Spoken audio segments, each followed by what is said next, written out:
Welcome to this series of operations management. Today in this series, we are taking up a topic of forecasting. Why this topic is important? Forecasting. Why do we have to forecast? And what do we have to forecast? Well, businesses, whether they are in product manufacturing business or they are in services business, they have to forecast the demand. What is the demand? So according to the forecast, they have to then work on their capacity planning, which we have studied earlier. They have to work on their location. They have to work on their layout planning.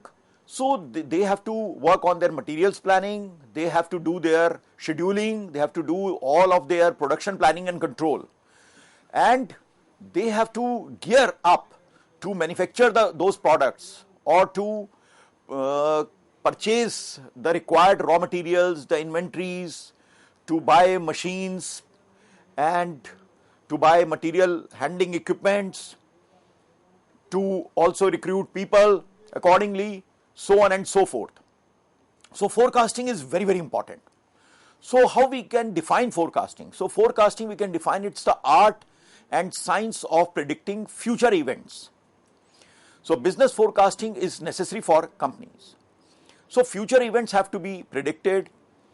That is, what will be the demand of my product, what will be the sales. So there are various techniques we will be studying about forecasting. So forecasting is very, very essential. So why it is essential? Because lead times require that decisions be made in advance of uncertain events, because business work in an uncertain environment. There is a VUCA environment all over. So VUCA is, there is a lot of volatility, there is a lot of uncertainty, there is a lot of complexity, and there is a lot of uncertain events. So forecasting is important for all strategic and planning decisions in a supply chain. Forecasts of product demand, materials, labor, financing are important inputs to scheduling, acquiring resources, and determining the resource requirements. So as I said earlier, that we have to plan for our materials. So material planning, material requirement planning has to be done, labor planning has to be done. The finance planning also has to be done. For example, your forecast says that the demand is going to increase in the coming quarter.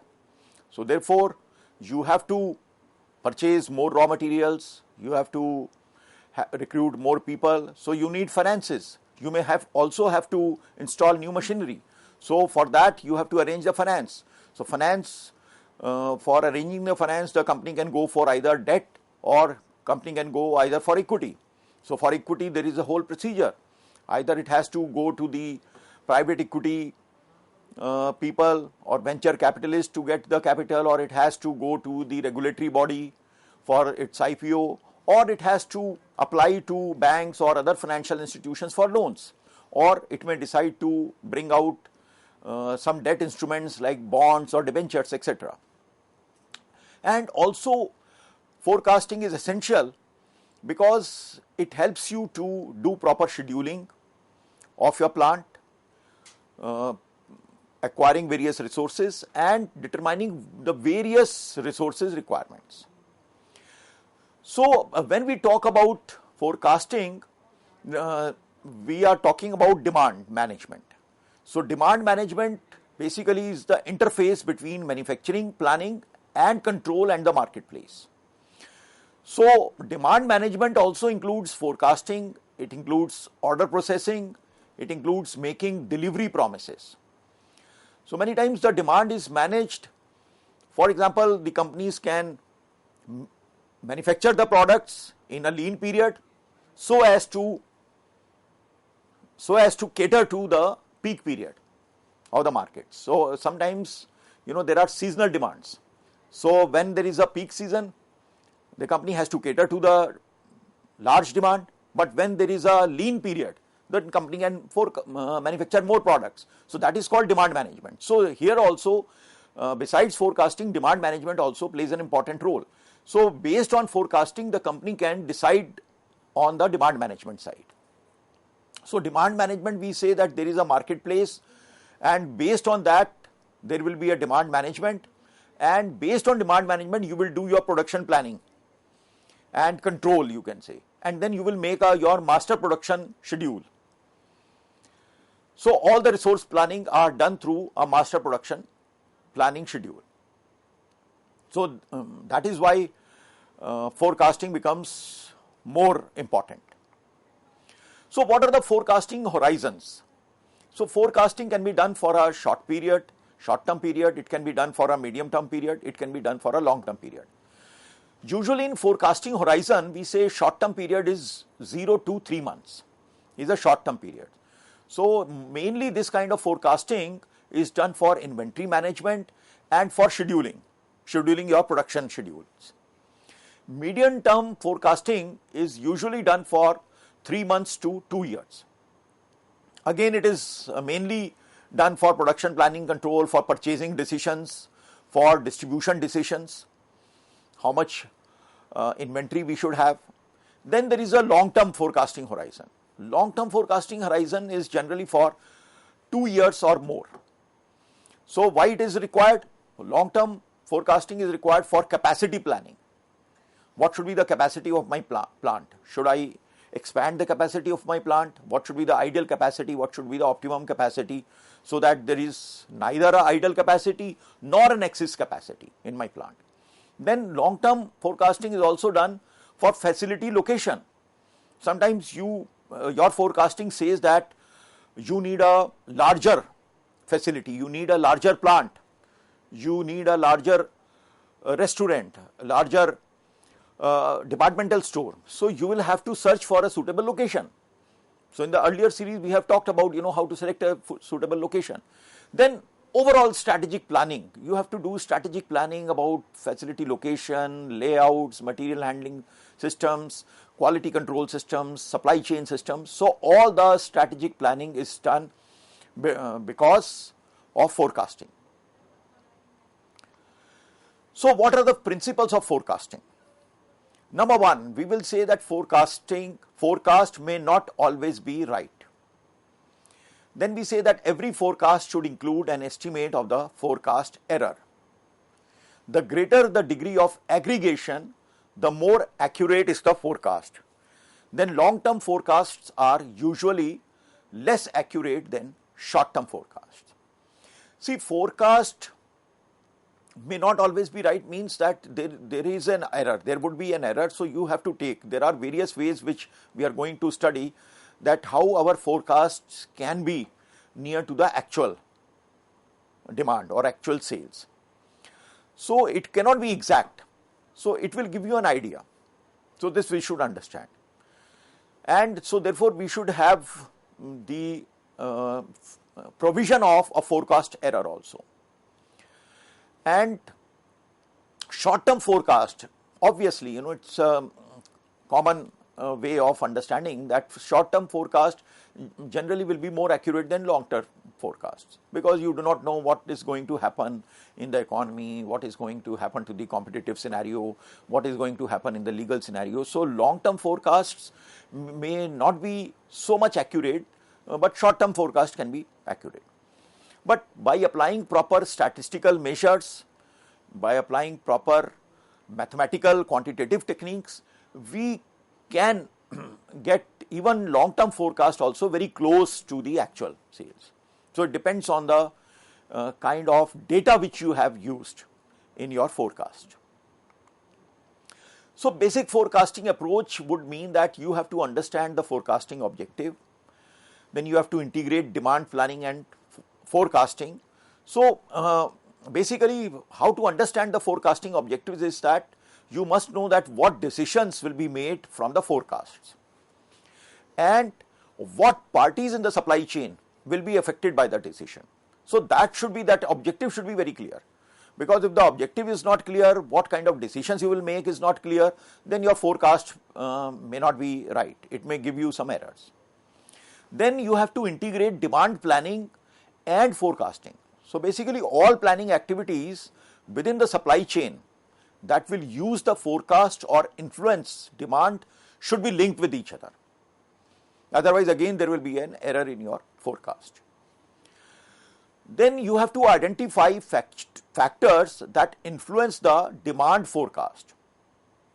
So what does this mean? It means that you should ask the question that is demand growing or declining? There are relationships between different products. For example, if the products are complementary products or if the products are substitution products, then you have to understand and identify the customer segments before doing your forecasting. So for example, we say that customer demand can be separately forecast for different segments based on service requirements, volume, order frequency, volatility, etc. So these should be our approach. So basically we have to identify factors that influence the demand forecast, and we should understand and identify which are the various customer segments for which our product is catered to. Then another approach, forecasting approach, is that you should determine the appropriate forecasting technique. So we are going to talk about various forecasting techniques. So what forecasting technique will be most appropriate to that particular business or to that particular product? So that decision has to be taken. The next approach, forecasting approach, should be that you should establish performance and error measures. So the forecast has to be monitored. It's not that you have done the forecast. Afterwards, when you get the actual results, when you get the actual demand, actual sales, so you have to see that what was the deviation between your forecast and the actual results. So that next time when you are doing forecast for the next time period, you can incorporate, you can factor in those points so that your next season forecast is more nearer to the actual results. So forecasting and supply chain management are also closely related. So we say that accurate forecasting determines how much inventory a company must keep at various points along its supply chain. Because as I said, that supply chain is dependent on the forecast, on the demand. And forecast is also necessary for continuous replenishment of your materials, because supplier and customer share continuously updated data. So when your forecast says that let's say demand is going to reduce, then accordingly you can inform your suppliers. And these days there are systems like just-in-time systems. So the suppliers should be having all the information about your inventory management and about your forecasts also. So by the proper forecast, the companies will be able to reduce the inventory for the company, and it will help them to speed the customer delivery, and they can coordinate with their suppliers more efficiently. So there are systems like quick response, just-in-time systems, vendor management inventory, stockless inventory. So they are possible because of proper forecasting techniques. Now forecasting is also correlated with TQM, that is total quality management. Because accurate forecasting customer demand is a key to providing good quality service. And continuous replenishment and JIT complement TQM.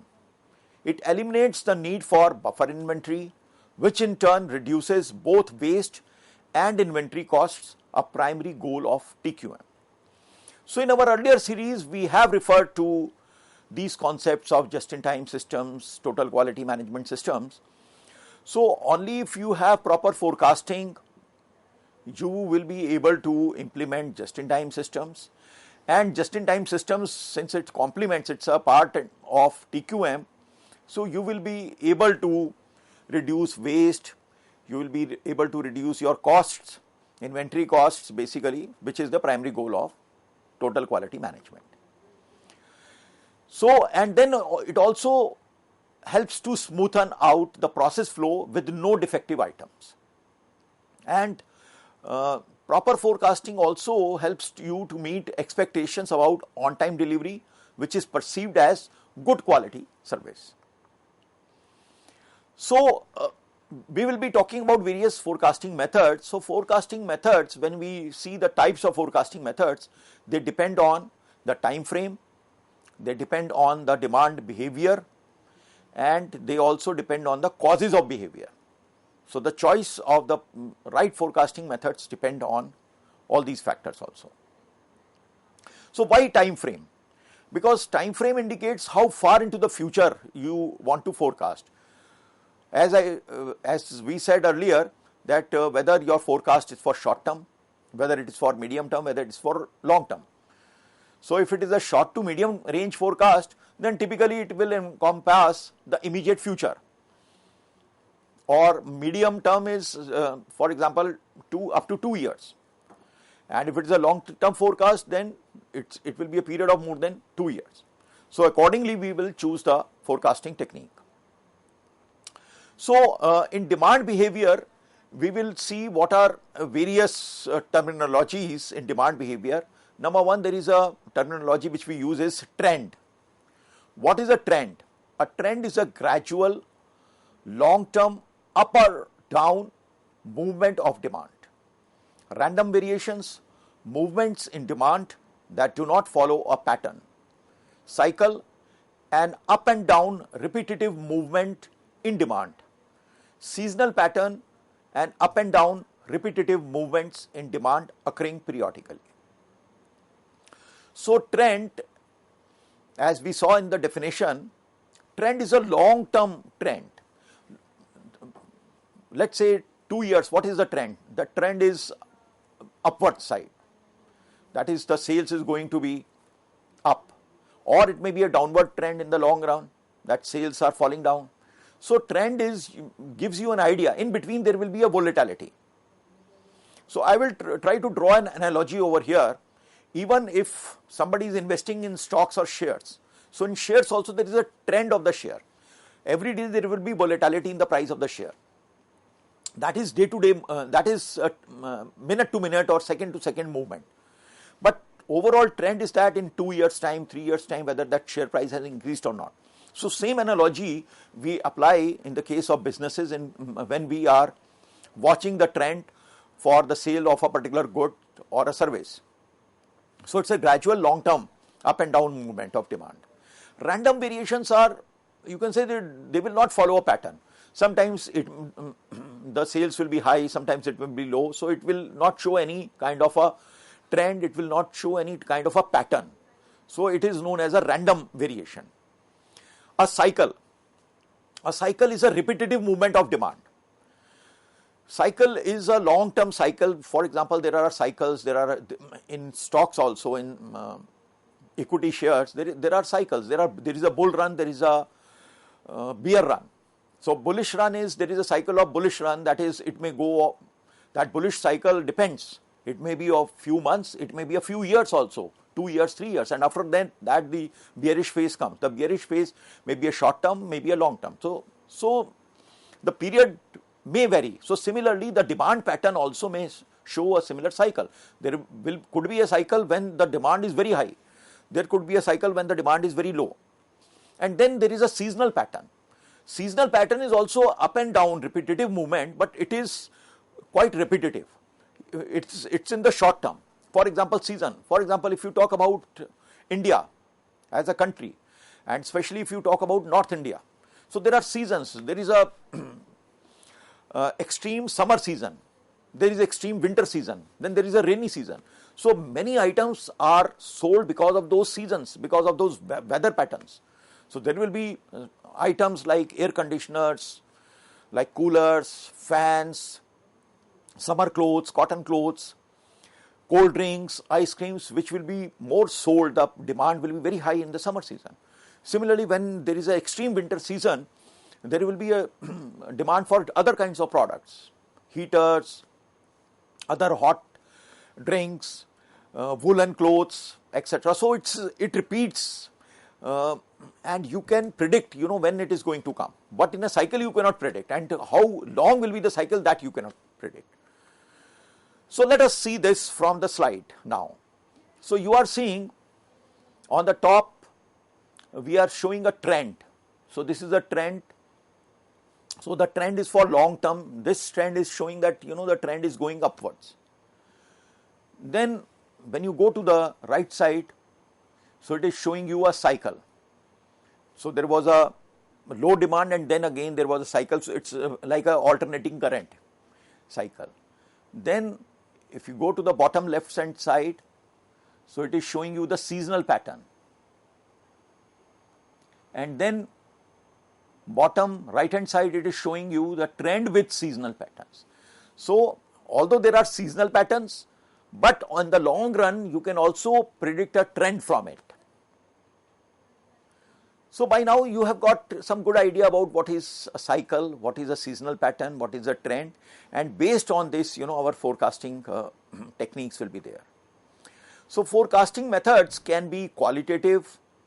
So for example, when we say qualitative forecasting methods, so we use our own management judgment, expertise or opinion to predict future demand. So we don't use any mathematical formulas over here. So we may use the opinion of the experts. Sometimes some businessmen have got very good management abilities, they have got a gut feeling, they have got a hunch feeling, and they know that what is going to happen considering the ecosystem and in the environment, so they can able to predict. Then secondly, there is a time series. These are statistical techniques that use historical demand data to predict future demand. Then there are regression methods. So regression methods are again mathematical statistical models.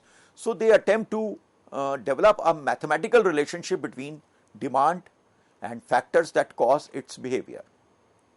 So in qualitative methods, management, as I said, marketing, purchasing, engineering are sources for internal qualitative forecasts.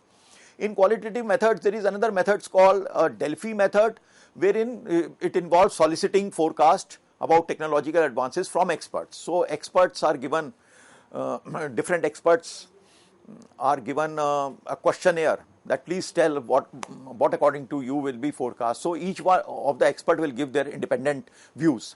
So and then it's a process, and then finally when a consensus is arrived, then that is taken as the forecast from them. So these are the qualitative methods. So we'll be talking about the quantitative methods in the next part of the series. So thank you so much.